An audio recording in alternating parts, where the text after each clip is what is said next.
ఎఫెసీయులకు రాసిన పత్రికలో 4వ అధ్యాయంలో చదివినప్పుడు మనము క్రీస్తుకు సమానమైన సంపూర్ణతకు ఎదుగు వరకు అది ఏ విధముగా కనుగొచున్నదంటే ఆయనని ఆ కుమారుణ్ణి గురించిన విశ్వాసముని బట్టి, ఆయనని గురించిన జ్ఞానముని బట్టి, ఈ రెండు అనుభవములను బట్టి కలుగుచున్నది. చదవండి, ఎఫెసీయులకు 4వ అధ్యాయంలో 11వ వాక్యముని చదవండి. మనమందరము విశ్వాస విషయంలోనూ దేవుని కుమారుని గూర్చిన జ్ఞాన విషయంలోనూ ఏకత్వము పొంది సంపూర్ణ పురుషుల మగ వరకు, అనగా క్రీస్తునకు కలిగిన సంపూర్ణతకు సమానమైన సంపూర్ణత గలవారి మగ వరకు ఆయన ఇలాగూ నియమించెను. క్రీస్తుకు సమానమైన సంపూర్ణుల మగ వరకు.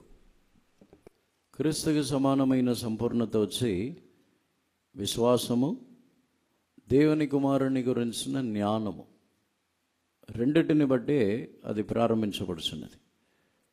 ఒకటి, దేవుని కుమారుడు ద్వారా ఆ సంపూర్ణత మనలో ఎలా కలుగుతున్నదని మనం ఎంత విశ్వసించుచున్నామో దానిని బట్టి మనలో ఒక సంపూర్ణత కలుగుతున్నది.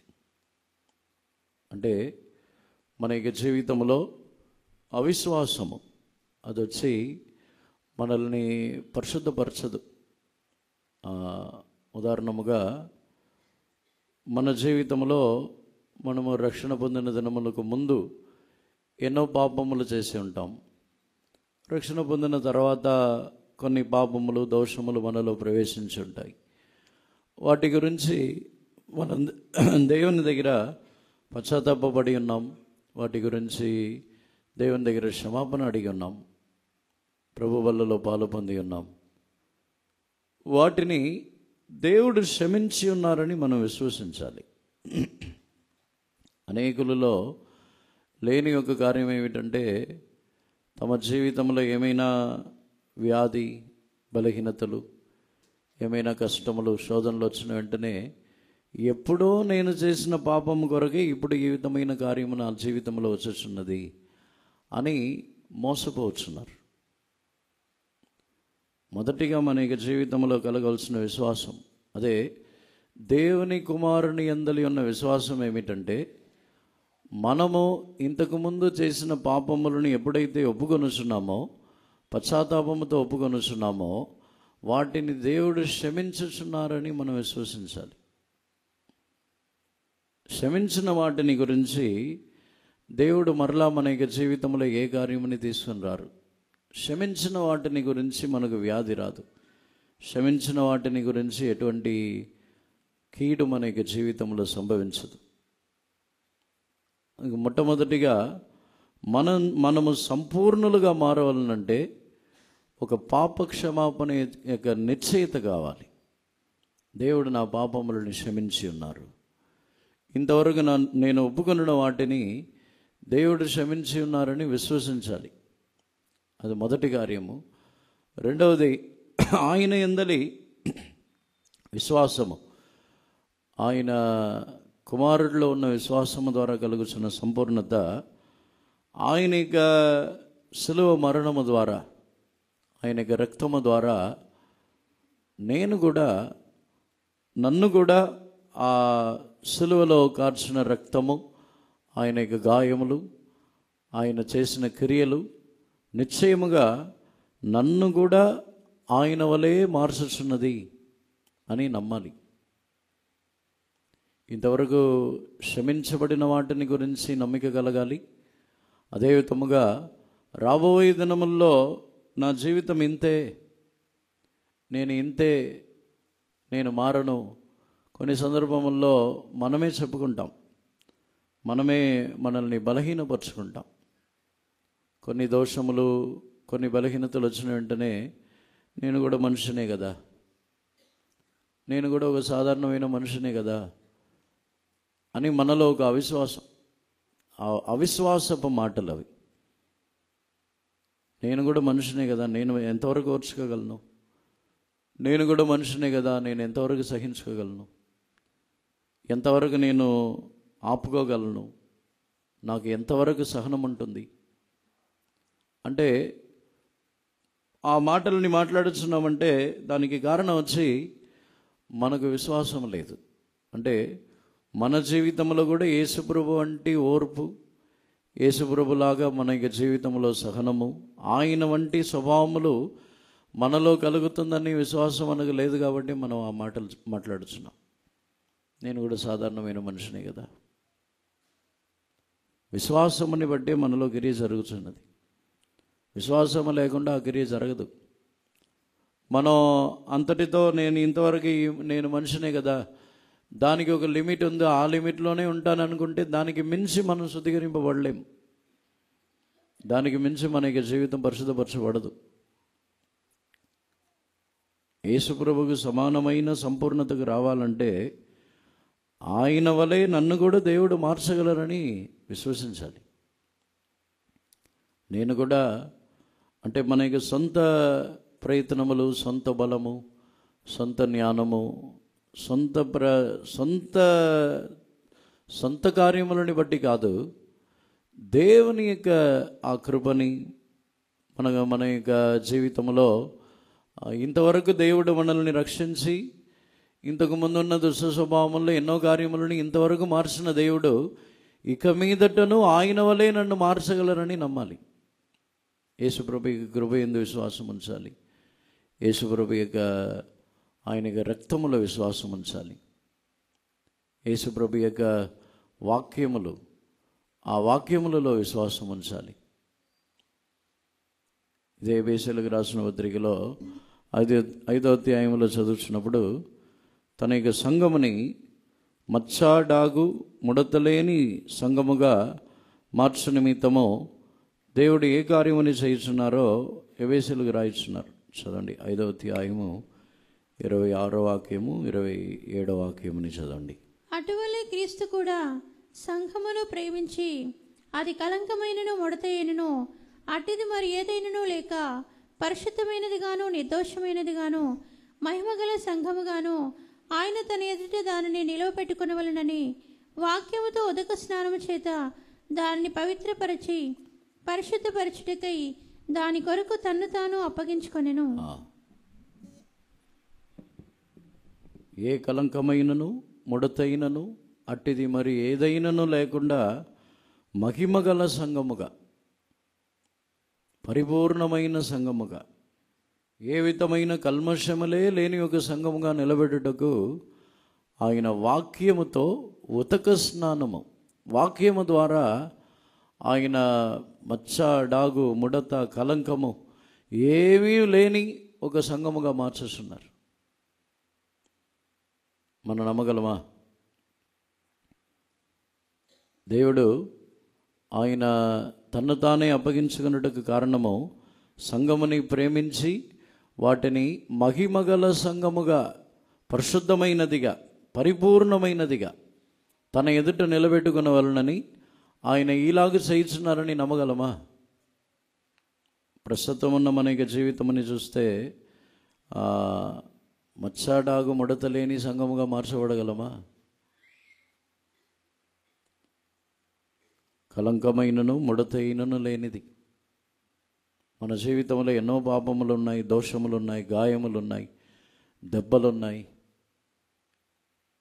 వీటిని బట్టి మనల్ని ఒక కలంకము లేని, మచ్చలేని, ముడతలేని ఒక పరిశుద్ధమైన వారుగా నిలబెట్టగలరని నమ్ముచున్నామా? సాధారణముగా ఒక మనిషి యొక్క జీవితంలో ఏమైనా దెబ్బలు, గాయములు ఏమైనా తగిలిన వెంటనే ఆ మచ్చ అలాగే ఉంటుంది. మానిపోవచ్చు, కానీ ఆ మచ్చ ఉంటుంది. కానీ యేసుప్రభు యొక్క రక్తము చేయించిన కార్యం ఏమిటంటే ఆ వాక్యము ద్వారా మన జీవితంలో చేయించిన కార్యం ఏమిటంటే ఆ మచ్చ కూడా లేకుండా, ఆ కలంకము కూడా లేకుండా, ముడత కూడా లేకుండా దానిని మార్చేస్తున్నది. దానిని మనం నమ్మాలి. యేసుప్రభు ఆయన మనల్ని క్షమించుచున్నప్పుడు ఎలా క్షమించుచున్నారంటే మనం పాపము చేసి క్షమించబడినట్టు అక్కడ రాయబడదు. మీరు పాపం చేశారు, నేను క్షమించాను అని రాయబడి ఉండదు. యేసు ప్రభు యొక్క క్షమాపణ ఎటువంటిదంటే వీరు పాపమే చేయలేదు అని నీతీకరించబడి ఉంటుంది. అక్కడ మనం పాపం చేసాం, క్షమించబడి ఉన్నాం. కానీ ఆయన క్షమాపణ ఎటువంటిదంటే పాపము చేసి క్షమించబడినట్టు కాకుండా వీరు పాపమే చేయలేదని నీతీకరించబడి రాయబడి ఉంటుంది. అందుకే యేసుప్రభు ఆ సంఘముని గురించి ఇలా చెబుతున్నారు, కలంకమైనను ముడతైనను అట్టిది మరి ఏమీ లేనిదై పరిశుద్ధమైనది పరిపూర్ణమైనదిగా మహిమగలదిగా నా ఎదుట నిలబెట్టుకుంటానంటున్నారు. అంటే దానికి కారణం ఏమిటంటే యేసు ప్రభు తాను తన యొక్క రక్తము ద్వారా మన యొక్క పాపములని ఆయన మీద భరించడం ద్వారా ఆయన మనల్ని ఇలా సంపూర్ణులుగా మార్చగలరని విశ్వసించి మరణించి ఉన్నారు. యేసు ప్రభు శిలువలో మరణించినప్పుడు ఒక దర్శనం లేకుండా, విశ్వాసం లేకుండా మరణించలేదు. సంఘముని గురించి దానిని పరిపూర్ణమైనదిగా మార్చగలనని ఒక విశ్వాసం యేసు ప్రభువుకు ఉంది. మనకుంటే మనం కూడా సంపూర్ణులుగా మారుతాం.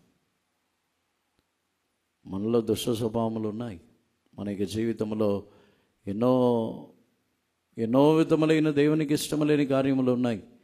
ఇవి మారుచున్నదా అనే సందేహమే వద్దు. యేసు ప్రభు ద్వారా మార్చబడుతుంది. దానిని విశ్వసించాలి. విశ్వసించినప్పుడే మన యొక్క జీవితంలో ఒక మార్పు కలుగుతున్నది. రోమీయులకు రాసిన పత్రికలో 11వ అధ్యాయంలో చదివినప్పుడు వారు అవిశ్వాసము చేత విరిచివేయబడి ఉన్నారు, నీవైతే విశ్వాసము చేత నిలిచి ఉన్నావు, గర్వింపక భయపడి ఉండము. చదవండి, రోమీయులకు 11వ అధ్యాయంలో 20వ వాక్యముని చదవండి. మంచిది, వారు అవిశ్వాసమును బట్టి విరిచివేయబడిరి, నీవైతే విశ్వాసమును బట్టి నిలిచి ఉన్నావు, గర్వింపక భయపడము. దేవుడు స్వాభావికమైన కొమ్మలను విడిచిపెట్టిన ఎడల నీవైతే విశ్వాసముని బట్టి నిలిచి ఉన్నావు. మనము ఏ విశ్వాసముని బట్టి నిలిచి ఉన్నామంటే దేవుడు మనల్ని స్వస్థపరుస్తారనో లేకపోతే విడుదల ఇస్తారనో మనకు ఆశీర్వాదం ఇస్తారనే విశ్వాసంతో మనం నిలబడలేదు. మనము నిలబడి ఉన్నామంటే నన్ను కూడా ఆయన వలే మార్చి తన రాకడలో తీసుకుని వెళ్ళుదురు, ఆ విశ్వాసముతోనే నిలబడి ఉన్నాం. మన సొంత బలమో సొంత జ్ఞానమో సొంత తెలివే కాదు, మనం నిలబడి ఉన్నది ఒకే ఒక విశ్వాసం, యేసు ప్రభు. ఆయన యందలి ఉన్న విశ్వాసం. యేసు ప్రభు నన్ను కూడా మారుస్తారు. నేను యోగ్యుని కాదు, గర్వింపక భయపడి ఉండము. అందుకే తేటగా చెప్పుచున్నాడు, ఏదో మన యొక్క సొంత నీతి, సొంత పరిశుద్ధత, సొంత జ్ఞానము, సొంత బలముతో నిలబడి ఉన్నామని కాదు. మనం నిలబడి ఉన్నది కూడా విశ్వాసం. యేసు ప్రభు నందలి ఆయన మనల్ని తన వలె మార్చుదురు. నన్ను కూడా యేసు ప్రభు తన యొక్క రాకడలో తీసుకొని పోదురు అనే ఒక విశ్వాసం. దానికే మనం నిలబడి ఉన్నాం. ఆ విశ్వాసముని బట్టి మన యొక్క జీవితం మారుతుంది. ఆ విశ్వాసముని బట్టి మన యొక్క జీవితంలో సంపూర్ణలై మారుచున్నాం. రెండవదిగా ఎఫెసీయులకు రాసిన పత్రిక 4వ అధ్యాయంలో మరలా వచ్చినప్పుడు ఆయనని గురించిన విశ్వాసం మాత్రమే కాకుండా ఆయనని గురించిన జ్ఞానముని బట్టి మనం సంపూర్ణులుగా మారుస్తున్నాం. చదవండి, ఎఫెసీయులకు 4:11. మనమందరము విశ్వాస విషయంలోనూ దేవుని కుమారుని గూర్చిన జ్ఞాన విషయంలోనూ ఏకత్వము పొంది సంపూర్ణ పురుషుల మగ వరకు, అనగా క్రీస్తునకు కలిగిన సంపూర్ణతకు సమానమైన సంపూర్ణత గలవార మగ వరకు. చాలు. దేవుని కుమారుని గురించిన జ్ఞాన విషయం, దేవుని కుమారుని గురించిన విశ్వాస విషయంలోను, దేవుని కుమారుని గురించిన జ్ఞాన విషయంలోను ఏకత్వం పొంది. సంపూర్ణత ఒకటి విశ్వాసముని బట్టి కలుగుతున్నది. రెండవది వచ్చి యేసు ప్రభుని గురించి ఎంత తెలుసుకుంటున్నామో అంత సంపూర్ణత కలిగింది. అందుకే దేవుని తెలుసుకొనుచున్న జ్ఞానమునకు మనం చోటు ఇవ్వాలి.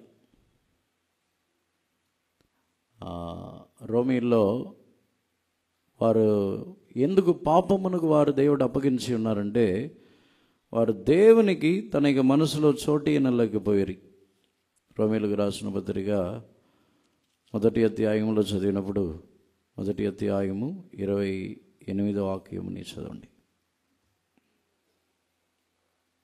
మరియు వారు తమ మనసులో దేవునికి చోటియనొల్లకపోయారు కనుక చేయరాని కార్యములు చేయుటకు దేవుడు భ్రష్ట మనసుకు వారిని అప్పగించెను.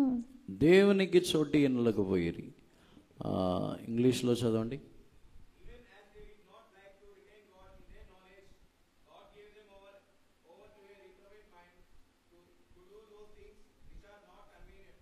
వారు తెలుగులో దేవునికి చోటు ఇనలేకపోయారని ఇంగ్లీష్లో చదివినట్లయితే దేవుని గురించిన జ్ఞానమునకు వారు చోటు ఇవ్వలేదంట.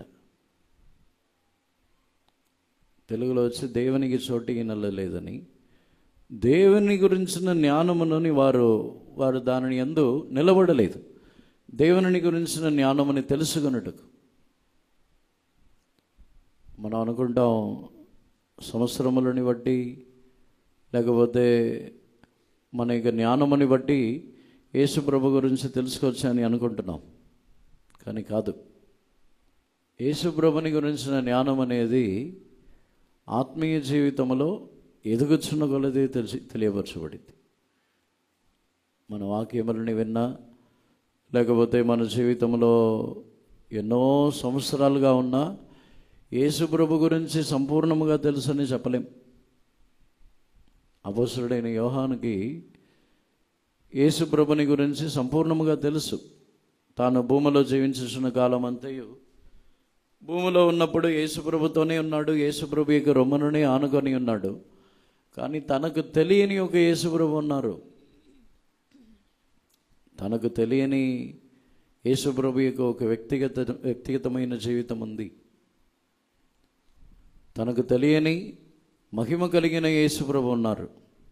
తాను శరీరంలో ఉన్న యేసు ప్రభుని చూసి ఉన్నాడు. కానీ అదే యోహాను ప్రకటన గ్రంథంలో మహిమ కలిగిన యేసు ప్రభుని చూసినప్పుడు ఆయనకు అది క్రొత్తగా ఉండి చనిపోయినట్టు పడిపోయాడు. అంటే తన యొక్క ఆత్మీయ స్థితి ఆ యేసు ప్రభుని గురించి తెలుసుకోగలిగిన అనుభవంలో లేదు. దానికి తర్వాతనే నిలబడగలుగుతున్నాడు పడిపోకుండా. అంటే యేసు ప్రభు గురించి ఎంత తెలుసుకుంటామో అంతే మనము సంపూర్ణులుగా మారుతాం. లేకపోతే మన యొక్క జీవితంలో ఆ పూర్ణతని మనము అనుభవించలేము. అపోస్తలుడైన పౌలు కూడా ఈ యేసు ప్రభుని గురించి ఎరుగుచున్న జ్ఞానము కొరకు నేను అన్నిటినీ నష్టముగా ఎంచుకొనుచున్నాను, నేను అన్నిటినీ విడిచిపెట్టుచున్నానని కూడా చెప్పుచున్నాడు. ఆయనని గురించిన జ్ఞానము కొరకు నేను సమస్తమని పెంటగా ఎంచుచున్నాను, ఆయనని గురించిన జ్ఞానముని తెలుసుకునవలనని. ఆ వాక్యంని తీసినవారు చదవండి. ఆయనని గురించిన జ్ఞానము కొరకు పౌలు తనకి పత్రికల్లో చెబుతున్నాడు. ఫిలిప్పీలకు రాసిన పత్రిక 3వ అధ్యాయం 8వ వాక్యం చదవండి. నిశ్చయముగా నా ప్రభువైన యేసుక్రీస్తుని గూర్చిన అతి శ్రేష్టమైన జ్ఞానము నిమిత్తమై సమస్తమును నష్టముగా ఎంచుకొనుచున్నాను. అతి శ్రేష్టమైన జ్ఞానము నిమిత్తము అంటే ఇంకా తెలుసుకునవలనని అపోస్తలుడైన పౌలు యేసు ప్రభు గురించి ఇంకా తెలుసుకునవలనని ఆయన సమస్తముని నష్టముగా ఎంచుకొనుచున్నాడంట. మన జీవితంలో కూడా యేసు ప్రభుని గురించి తెలుసుకున్నట్టుకు మనం ప్రయాసపడాలి. అది ప్రయాసపడటం అంటే నాకు బైబిల్ తెలుసు, బైబిల్లో చెప్పబడిన యేసు ప్రభు చాలా తక్కువ. యోహానే చెప్పుచున్నాడు, ఆయనని గురించి రాయవాలనంటే పుస్తకములు చాలదు, పుస్తకములే చాలదు అంటున్నాడు. కొన్ని కార్యములని మాత్రమే రాశాను అంటున్నాడు. ఆయనని గురించి రాయబడి ఉన్న కార్యములు కొన్ని కార్యములు మాత్రమే, కానీ ఆయనని గురించి తెలియని కార్యములు ఎన్నో కార్యములు రాయబడి ఉన్నది. 30వ వాక్యంని చదవండి. యోహాను సువార్త 20వ అధ్యాయం 30వ వాక్యం నుండి చదవండి.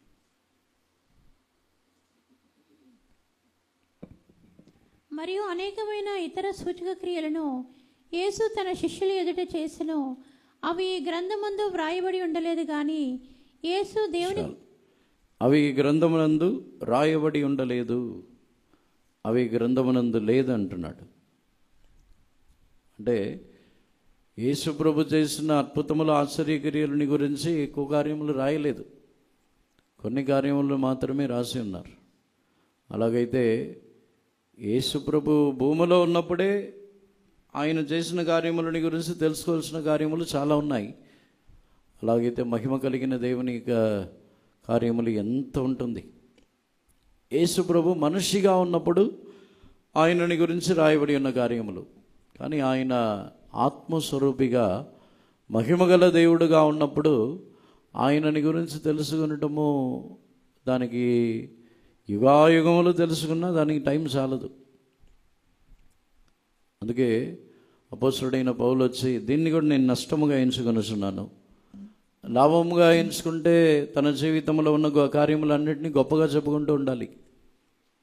అపోస్తలుడైన పౌలు వాటన్నిటినీ లాభంగా ఎంచుకోవట్లేదు, నష్టముగా ఎంచుకుంటున్నాడు. తన జీవితంలో గొప్పగా చెప్పుకొనుచున్న కార్యములు అన్నిటినీ తీసివేసి ఆ సమయంని దేవుణ్ణి తెలుసుకున్నట్టుకు తగ్గించుకొనుచున్నాడు. యేసు ప్రభుని గురించిన జ్ఞానము కొరకు, అతి శ్రేష్టమైన జ్ఞానము కొరకు నేను వీటన్నిటినీ నష్టముగా ఎంచుకొనుచున్నాను. మనకొచ్చి మనం ఏదో సాధారణముగా మన యొక్క జీవితంలో శుద్ధీకరణ కూటములు అంటే ఏదో సాధారణంగా వచ్చి శుద్ధీకరించుకొని వెళ్ళిపోవచ్చున్నాం. ఆదివారం కూటములు వచ్చినప్పుడు ఊరికే సాధారణంగా వచ్చి ఆరాధనలో వచ్చి కూర్చొని వెళ్ళిపోవచ్చున్నాం. కానీ ఒక పూర్ణమైన అనుభవం అనేది క్రీస్తుని ఎంత కొలది తెలుసుకొనుచున్నామో అంత కొలది మనలో ఒక సంపూర్ణత కలుగుతున్నది.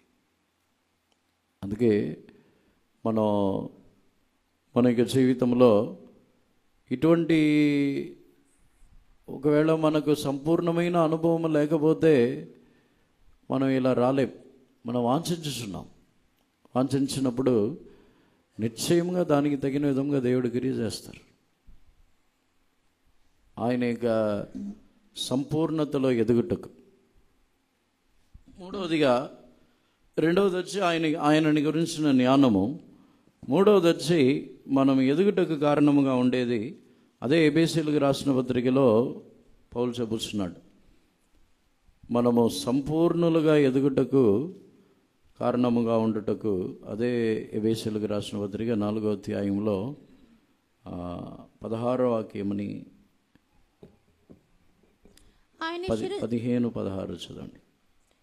ప్రేమ కలిగి సత్యము చెప్పుచు క్రీస్తు వలె ఉండుటకు మనమన్ని విషయములలో ఎదుగుదము. ఆయన శిరస్సై ఉన్నాడు. ఆయన నుండి సర్వశరీరము చక్కగా అమర్చబడి తనలోనున్న ప్రతి అవయవము తన పరిమాణము చొప్పున పనిచేయుచుండగా ప్రతి కీలు వలన కలిగిన బలము చేత అతకబడి ప్రేమయందు తనకు క్షేమాభివృద్ధి కలుగునట్లు శరీరమునకు అభివృద్ధి కలుగజేసుకొనుచున్నది. ఆ శరీరమని క్రీస్తుకు సమానమైనదిగా ఎదుగుటకు క్రియ చేస్తున్నది ఏమిటంటే ప్రేమ వలన. ప్రేమతో సత్యమని చెప్పుచు ఆ ప్రేమ ద్వారానే ఆ క్రీస్తుకు సమానమైన సంపూర్ణతకు మనం ఎదుగుతున్నాం. మనము ఒక సంపూర్ణమైన పరిస్థితికి రావాలనంటే ఆ క్రీస్తు యొక్క ప్రేమని మనము ధ్యానించి ఆయన మనల్ని ఎలా ప్రేమించి ఉన్నారు, ఈ ప్రేమని ధ్యానించాలంటే నన్ను క్రీస్తు ప్రేమించినట్టు నేను ఇతరులని ప్రేమించవలను. మన జీవితంలో ఆ సంపూర్ణతకి ఎలా ఎదుగుతున్నామంటే ఆ సంపూర్ణత నన్ను ఎలా క్రీస్తు ప్రేమించి ఉన్నారో ప్రతి విషయంలో అన్ని విషయములలో నన్ను దేవుడు ఎలా క్షమించి ఉన్నారో, నా విషయంలో దేవుడు ఎలా కనికరము చూపించి ఉన్నారో, నా ఎడల దేవుడు ఎలా దీర్ఘశాంతముతో ఉన్నారో, నా విషయంలో దేవుడు ఎంతగా ఓర్పుతో సహనముతో ఉన్నారో, నా విషయంలో ఎంత ప్రేమతో ఉన్నారో, నన్ను ఏ విషయంలోనూ త్రోసివేయకుండా నన్ను చేర్చుకొనుచున్నారు. అన్ని విషయములలో ఆ ప్రేమని ధ్యానించినప్పుడే మనం ఆ ఎదుగుదలకు వస్తాం. లేకపోతే ఆ ఎదుగుదలకు మనం రాలేం. మన యొక్క ఆత్మీయ జీవితంలో ఆ ప్రేమకు మనం రాకపోతే మనం ఇంకా చిన్నపిల్లల్లాగానే ఉంటాం, ఎదగము. పరిశుద్ధపరుచుకుంటాం, చిన్నపిల్లల్ని కూడా శుద్ధీకరిస్తాం, వాళ్ళకి స్నానం చేపిస్తాం, పరిశుద్ధపరుచుకుంటాం. కానీ వాటిని వారు కాపాడుకున్నట్టుకు తెలియదు, వారు ఒక సంపూర్ణ స్థితికి రాలేరు.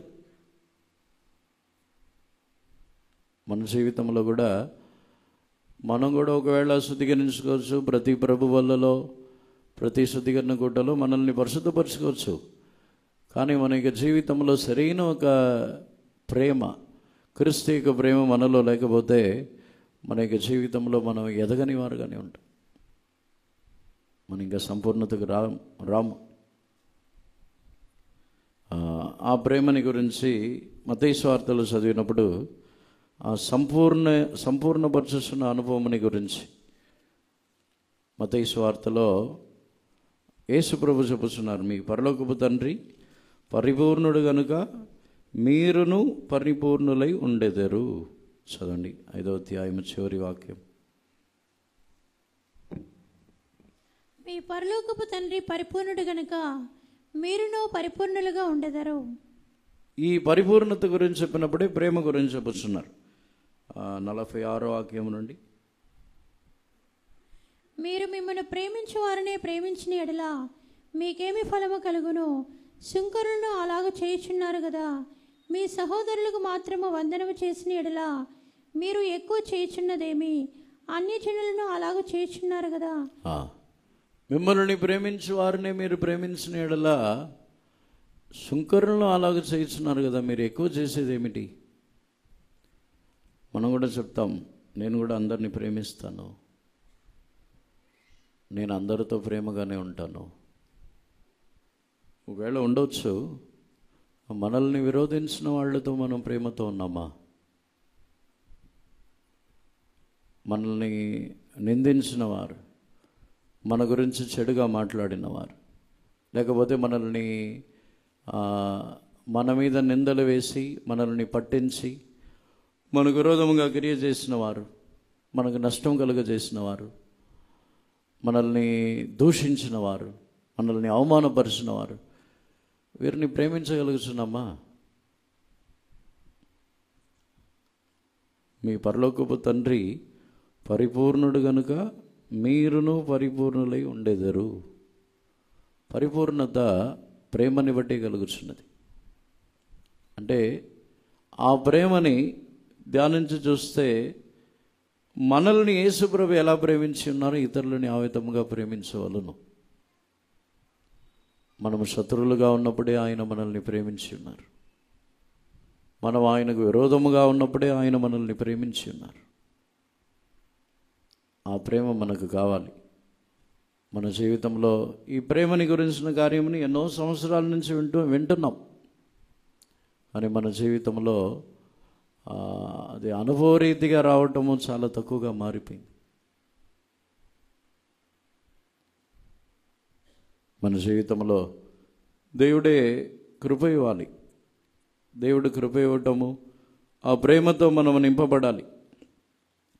మనం కూడా సుంకరులాగో అన్యజనుల్లాగా కాదు, మనం పరలోకపు తండ్రికి కుమారులై ఉండాలి.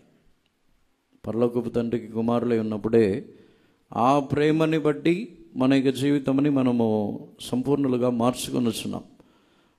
ఎబేసీలకి మనం అనుకుంటాం కొరింథీయులకు రాసిన పత్రికలోనే ప్రేమని గురించి రాయబడి ఉన్నది కానీ ఎబేసీలకి అధికముగా రాశారు. ఎందుకంటే ఎబేసు సంఘమే వారు ప్రకటన గ్రంథంలో ఉన్న వాక్యముని బట్టి ప్రేమ యందు కొదువు కలిగి ఉన్నారు. ప్రేమ యందు కొదువు కలిగి ఉండటం ద్వారా ఈ ఎబేసు సంఘమునికి అధికముగా ప్రేమని గురించి రాసి ఉన్నారు. మొదటి అధ్యాయంలో నుండి మీరు చదివి చూసినట్లయితే అధికముగా ఎబేసీలకు ఆ ప్రేమని గురించి అధికముగా రాయిస్తున్నారు. ప్రేమని ప్రేమలో ఏ విధముగా ఎదగాలి. 3వ అధ్యాయంలో ప్రేమయందు వేరుపారి చదవండి, 17వ వాక్యం నుండి చదవండి.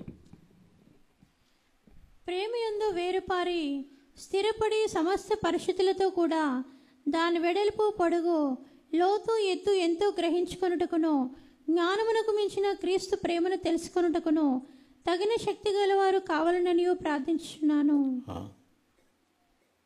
పౌలు ఎబేసీలకు రాయించినప్పుడు ఎక్కువగా క్రీస్తు యొక్క ప్రేమని గురించే వారు తెలుసుకునేవాళ్ళని రాయించున్నాడు.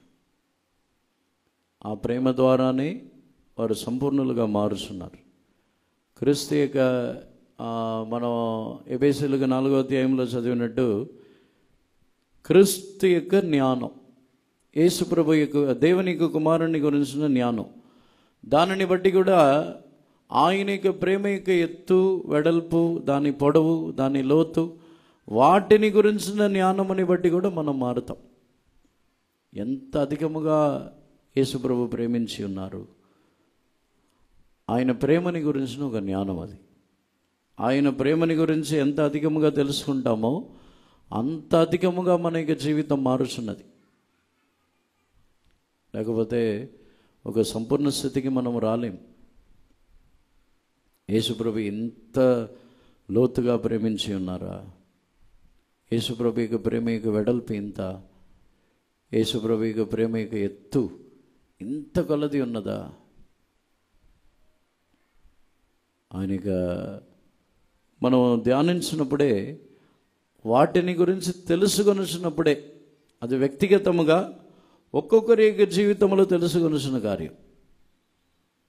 వ్యక్తిగతముగా యేసుప్రభుని గురించి తెలుసుకొనిసిన కార్యం. ఇంత లోతైన ప్రేమ, ఇంత ఎత్తైన ప్రేమ, వాటిని గురించి తెలుసుకోవాలి. అదే ఇదే ఎఫెసీయులకు రాసిన పత్రికలో అక్కడ మాత్రమే కాకుండా ఇంకా వేరే స్థలముల్లో కూడా ఆయన ప్రేమని గురించి చెప్పుచున్నారు. చదవండి, 5వ అధ్యాయంలో కూడా ఎఫెసీయులకు ప్రేమని గురించి చెప్పుచున్నారు. 2వ వాక్యం నుండి చదవండి. క్రీస్తు మిమ్మల్ని ప్రేమించి పరిమళ వాసనగా ఉండటకు మన కొరకు తన్ను తాను దేవునికి అర్పణముగాను బలిగాను అప్పగించుకొనెను. అలాగుననే మీరును ప్రేమ కలిగి నడుచుకొనుడి.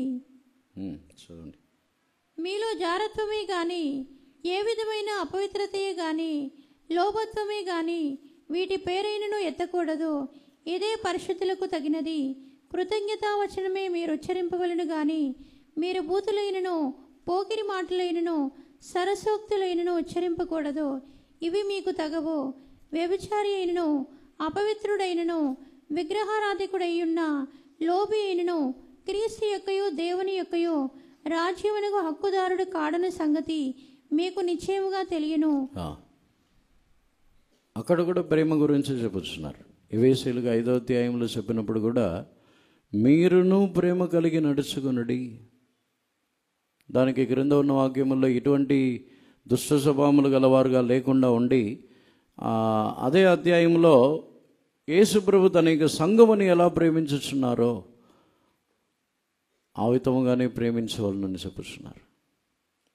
తన యొక్క సొంత భార్యని, సొంత భర్తని, తన యొక్క పొరుగువారిని ఏ విధముగా ప్రేమించవలనో ఆ ప్రేమని గురించి సంఘముని తాను ఎలా ప్రేమించి సంరక్షించి రక్షించి కాపాడుచున్నారో వాటిని గురించి చెప్పుచున్నారు. సంపూర్ణత, క్రీస్తుకు సమానమైన సంపూర్ణత రావాలనంటే అది ప్రేమని బట్టి కలుగుతున్నది. క్రీస్తుకు సమానమైన సంపూర్ణత. ప్రేమ విస్తారమైన పాపములని కప్పుచున్నది. మన జీవితంలో క్రీస్తుకు సమానమైన ఒక సంపూర్ణతకు రావాలనంటే ఆ ప్రేమలో మనం ఎదగాలి. యోసేపు యొక్క ప్రారంభ జీవితం వచ్చి తన యొక్క సహోదరుల యొక్క దోషములని తన యొక్క తండ్రికి తెలియపరచున్న ఒక అనుభవం, అదొక మెచ్యూరిటీ లేని ఒక అనుభవం. యోసేపుకి అప్పుడు ఒక ఎదుగుదల లేదు. కానీ అదే యోసేపు ఐగుప్తుకు వెళ్ళిన తర్వాత పోతిఫారు యొక్క భార్య తనతో పాపము చేయటకు వచ్చిన ఆ విషయమని పోతిఫారుకి చెప్పట్లేదు. తర్వాత తాను పట్టబడి తన మీద నింద వేసిన పోతిఫారు యొక్క భార్య ఇటువంటిదని పోతిఫారుకి తెలియపరచలేదు. నేను అన్యాయంగా తీర్పు తీర్చబడి ఉన్నానని చెప్పలేదు. ఫరో యొక్క అంతఃపురమునకు వెళ్ళి చెరసాలలో వేయబడిన తర్వాత అక్కడ కూడా నేను పాపము చేయలేదని చెప్పలేదు. తన యొక్క సహోదరుల మీద నేరం మోపిన తన యొక్క సహోదరుల గురించి యాకోబుకు చెప్పిన యోసేపు అదే సహోదరులు తనకు కనబడితే యోసేపు వచ్చి ఫరో దగ్గరికి వెళ్ళి చెప్పి ఉండొచ్చు. ఫరో దగ్గరికి వెళ్ళి నన్ను అమ్మివేసి నన్ను ఈ ఐగుప్తుకు రావడానికి నన్ను అమ్మివేసిన వాళ్ళు వీరే అని ఫరోకు చెప్పి ఉండొచ్చు. కానీ ఫరోకు చెప్పలేదు. అది మేలు కొరకే. అంటే యోసేపుకు ప్రారంభంలో ఒక ఎదుగుదల లేదు, కానీ ఐగుప్తుకు వెళ్ళిన తర్వాత యోసేపుకు ఒక ఎదుగుదల వచ్చింది. తన చిన్నపిల్లవాడు వల్లే లేడు. అదే ప్రేమ విస్తారమైన పాపములని కప్పుచున్నది. క్రీస్తు ప్రేమ మనలో ఎదగకపోతే మనం ఇతరులని నేరమోపవారుగానే ఉంటాం. క్రీస్తు ప్రేమ మనలో లేకపోతే మనం చిన్నపిల్లలాగానే వీళ్ళ గురించి చెప్తానే ఉంటాం. చిన్నపిల్లలే చెప్తారు. తల్లిదండ్రులకు వచ్చిన వెంటనే వాళ్ళ గురించి వీళ్ళ గురించి, వాడు కొట్టాడు వీళ్ళు కొట్టారు, కంపల్సరీ కంప్లైంట్ చేస్తారు. అది చిన్నపిల్లల స్వభావం. దాన్ని సహించలేరు. ఆత్మీయ జీవితంలో ప్రేమలో మనం ఎదుగుతూ ఉన్నట్లయితే ఒక సంపూర్ణ స్థితికి వచ్చినప్పుడు మనము నిశ్చయముగా పాపములన్నిటినీ కప్పుచున్నవారుగా ఉంటాం. సంపూర్ణమైన పరిపూర్ణమైన ప్రేమ మనలో ఉన్నప్పుడు అది భయముని వెళ్ళగొట్టుచున్నది. ప్రేమలో మనం ఎదుగుచున్నప్పుడు కలవరము భయము అన్నీ తొలగిపోయి ధైర్యముగా ఉంటాం, విశ్వాసముతో ఉంటాం ఎటువంటి పరిస్థితుల్లోనైనా. ఆత్మీయ జీవితంలో సాధారణమైన స్థితిగతిని కోరుకోవద్దు. ఆత్మీయ జీవితంలో ఒక సంపూర్ణమైన స్థితికి మనం రావాలి, పూర్ణమైన స్థితికి రావాలి. ఈరోజు అందరిని కూడా కన్నులు మూసుకుందాం. అందరిని కూడా మన జీవితంని తగ్గించుకుందాం. దేవుని సన్నిధానంలో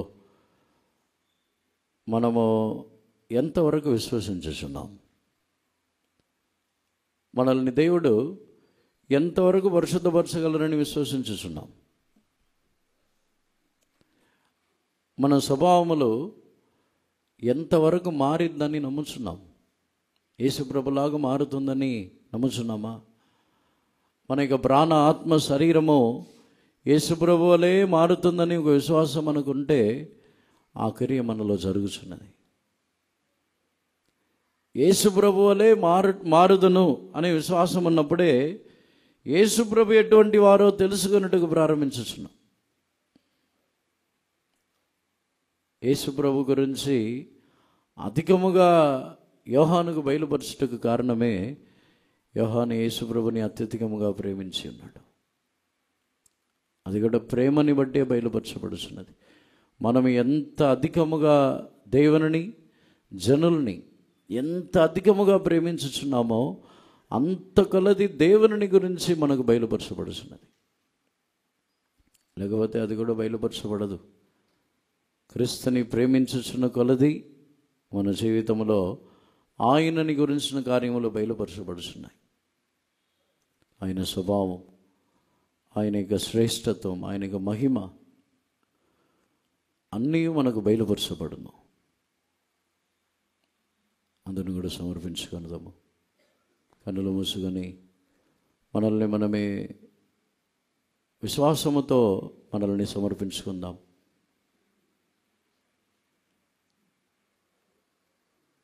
విశ్వాసముతో మనందరినీ